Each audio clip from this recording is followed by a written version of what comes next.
Hello guys, তো সকাল সকাল আমি উঠে গেছিলাম। কারণ কি, আজকে আমি কলেজে যাব। না না, পড়াশোনা করতে যাব না, আমি হচ্ছে সার্টিফিকেট নিতে যাব। আমার যেহেতু গ্র্যাজুয়েশন কমপ্লিট হয়ে গেছে, তো কলেজ থেকে একটা স্যার বলল যে আজকে আসো। ওই জন্য রেডি হচ্ছিলাম। আমি চান টান কিছুই করিনি, তাড়াতাড়ি করে রেডিটা হচ্ছিলাম।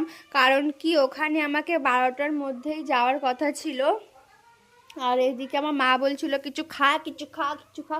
আমি বলছি না, আমি এখন খাবো না, কারণ খেলে দেরি হয়ে যাবে, ওখান থেকে কিছু খেয়ে নেবো আমি। তারপরে এই ক্রিমটা কিন্তু নাইট ক্রিম, ঠিক আছে, বাট আমার মুখটা খুবই টান টান হচ্ছিলো বলে আর ভ্যাসলিন হচ্ছিল না বলে এই ক্রিমটা মেখেছি। তা আমি রেডি হয়ে গেছি। আর অনেক দিন পর ব্যাগ নিয়েছি, বিশ্বাস করো, অনেক বছর পর, মানে অনেকই ভালো লাগছিল আমার। 1 বছর তো হয়ে গেছে কাঁধে ব্যাগ নিয়েছি।